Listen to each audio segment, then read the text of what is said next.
নেবো এখন বলেন না, কিভাবে নেবো?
ধানমন্ডি 32 নম্বরের বঙ্গবন্ধু শেখ মুজিবুর রহমানের সেই বাসা, এই বাসাটি গতকাল রাত থেকে ভাঙচুর করা শুরু হয়েছে। গলাতলে মাটির সঙ্গে মিশিয়ে দেওয়া হচ্ছে।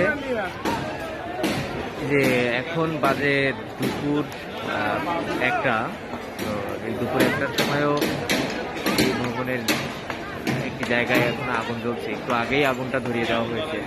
এখানে অনেক উৎসুক মানুষ, তো অনেকের সঙ্গে কথা বললাম, তারা বলছেন যে এই জায়গাটি তো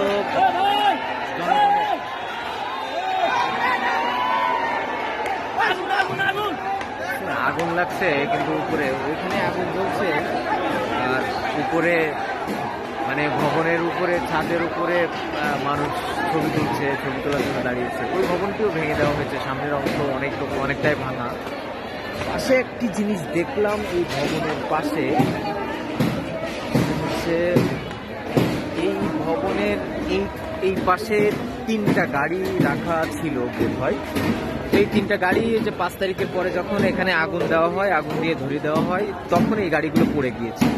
এখানে 3টা গাড়ি, তো এখানে বেশ কয়েকজন মানুষ এই গাড়িগুলো লোহা দিয়ে মানে মূলত হাতুড়ি দিয়ে পিটিয়ে লোহাগুলো ছাড়ানোর চেষ্টা করছে।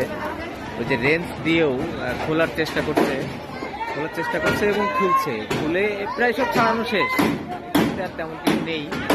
এগুলো তারা জিজ্ঞেস করলাম কয়েকজনের কাছে, এই গাড়িটাকে আপনারা পুরোটাই খুলছেন? আপনারাই খুলছেন? এটা পুরোটা আপনারাই খুলছেন? এই 3-4 জনে সব কি লোহা নিয়ে যাওয়া শেষ? কই সে ভ্যান গাড়ি কই? আসতেছে। আর লোহাগুলো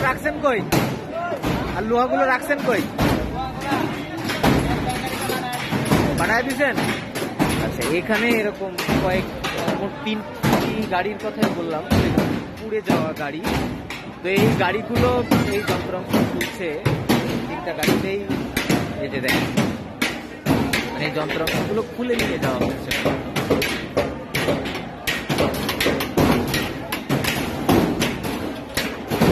জিজ্ঞেস করলাম কারো, এই যে ওই গাড়ি একটু আগে যাদের সঙ্গে কথা বললাম তাদের কাছে আগে একবার জিজ্ঞেস করেছিলাম যে এগুলো কি করা হবে, তো বিক্রি করে দিব। এই যে গাড়িটা এখন ভিডিওতে দেখা যাচ্ছে, এই গাড়ি যারা খুলছেন এনাদের কাছে জিজ্ঞেস করেছিলাম এগুলো কি করা হবে। একজন বললেন বিক্রি করে দিবে, একজন বললেন স্মৃতি হিসাবে রেখে দিবে। সব ভাঙাভাঙির কাজ প্রায় শেষ। এই যে ওনারা বস্তা এনে রাখছেন, এই বস্তা দিয়ে রাখা হচ্ছে যন্ত্র।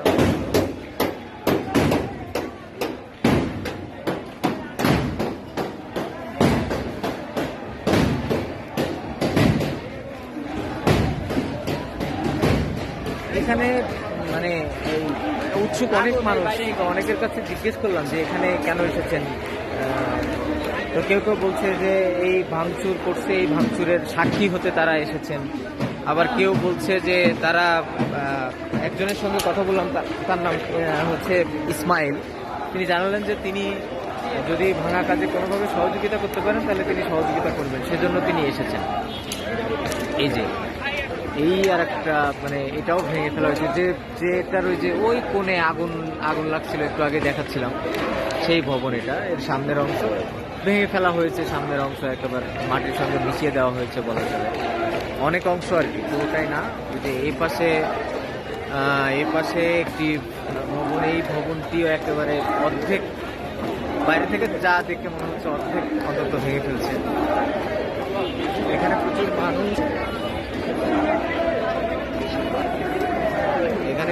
মানুষ, উৎসুক জনতা।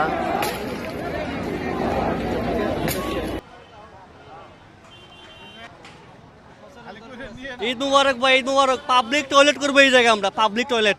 এর আগে আমি আওয়ামী লীগ করতাম, কিন্তু ওখান থেকে শুধু প্রত্যাখ্যান করে ঘৃণার স্বরূপ প্রত্যাখ্যান করছি।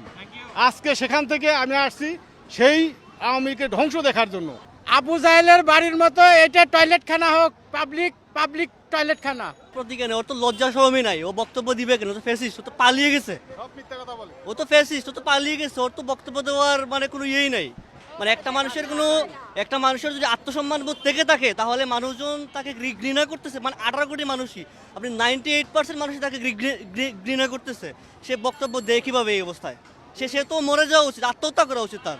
আচ্ছা, আমি মনে করি যে বাংলাদেশে যে ভোটাধিকার হরণের কারণে, মানুষের মৌলিক অধিকার হরণের কারণে যে একটা ফেসিবাদ সৃষ্টি হয়েছিল বা স্বৈরাচার সরকার প্রতিষ্ঠিত হয়েছিল, তার যে প্রতিক্রিয়া স্বরূপ জনগণ আজকে যে বাড়ি ভাঙ্গা হচ্ছে, তা আমরা এরকম বাড়ি ভাঙ্গা আশা করব ভবিষ্যতে যেন আর কোনো স্বৈরাচার বা কোনো সরকার এসে মানুষের মৌলিক অধিকার কেড়ে না নেয়, ভোট অধিকার কেড়ে না নেয়, স্বৈরাচার কোনো সিস্টেম আর যেন প্রবর্তন না হয়। যদি আবারও ভবিষ্যতে এরকম স্বৈরাচার প্রতিষ্ঠিত হয় কোনো সরকার বা কোনো দল এসে, তাহলে আমার মনে হয় এই যে বাড়ি ভাঙ্গার যে একটা রীতি, বাড়ি ভাঙ্গার যে একটা সিস্টেম শুরু হয়েছে, বাড়ি ভাঙ্গার যে একটা নিয়ম শুরু হয়েছে, আমার মনে হয় এটা বহুকাল পর্যন্ত আমাদের এই বাড়ি ভাঙ্গার নিয়মটা বইতে হবে এবং দেখতে হবে। আমি উৎসুক হিসাবে এখানে দেখার জন্য আসছিলাম। 2014 সালের আগে বাংলাদেশে যখন 2014 সালে একক নির্বাচনটা হলো, 154 আসন তারা বিনা প্রতিদ্বন্দ্বিতা পাশ করছে, তখন থেকে আমি আওয়ামী লীগকে ঘৃণা করি। এর আগে আমি আওয়ামী লীগ করতাম, কিন্তু ওখান থেকে শুধু প্রত্যাখ্যান করে ঘৃণার স্বরূপ প্রত্যাখ্যান করছি। আজকে সেখান থেকে আমি আসছি সেই আওয়ামী লীগের ধ্বংস দেখার জন্য। তারা বাংলাদেশে যাতে এই রকম ফেসিবাদী সন্ত্রাস খুনি আর যেন কোনো সরকার যাতে না হয়, এটার জন্য আমি আজকে এই সিনারি দেখতে আসছি, যে আমার সেই ঐতিহাসিক যে সন্ত্রাসের আতুরখানা সেটা আজকে ভেঙে ফেলাইলো, এটা দেখার জন্য আজকে আমি এখানে আসছি। যে আমরা এখানে আসার প্রধানত যে কারণ, আজকে স্বৈরাচারের যে পতন এবং তার ধ্বংস, সেই ধ্বংসের লীলা খেলা দেখার জন্য এখানে এসেছি। এবং এই ধ্বংসের লীলা খেলার আমি মনে করি এবং আপামর জনতা মনে করে যে আজকের এই ধ্বংসের একমাত্র কারণ মানুষের উপর জুলুম নির্যাতন, বিশেষত এদেশের আলেম উলামা তাওহীদি জনতাকে অত্যাচার, মামলা হামলা এবং পেরেশানি এবং তাদেরকে নির্যাতন জুলুম করার কারণে আজকে তার এই ধ্বংস অনিবার্য হয়ে আসে। আমরা যুগে যুগে দেখেছি যত স্বৈরাচার শাসক আছে শুধু মানুষের উপর অত্যাচার আর জুলুম করার কারণে হয়েছে। আমরা মনে করি আজকের এই ধ্বংসের লীলা খেলা এটার কারণেই। এবং আজকের আমরা যতটুকু জানতে পেরেছি, এই স্বৈরাচার শাসকের শাস্তি একটাই, ফাঁসি। এদেশে এনে তাকে ফাঁসি দেওয়া হোক, সে যে কোনো স্বৈরাচার হোক না কেন। এবং অদূর ভবিষ্যতেও যদি এই জাতীয় স্বৈরাচার আসে, তাহলে দাবি আমাদের একটাই, স্বৈরাচারদের শাস্তি একমাত্র ফাঁসি। আবু জাহেলের বাড়ির মতো এটা টয়লেট খানা হোক, পাবলিক টয়লেট খানা। সরকার অবশ্যই করবে, এটা সরকারের দায়িত্বের ভিতরে পড়বে। দাবি এটা জনগণের দাবি, এখানে টয়লেট খানা হবে।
ফাঁসিবাদের সমস্ত নিশানা বিচ্ছিন্ন করতে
আপনারা কি করতেছেন? আপনারা কোথাও যাবেন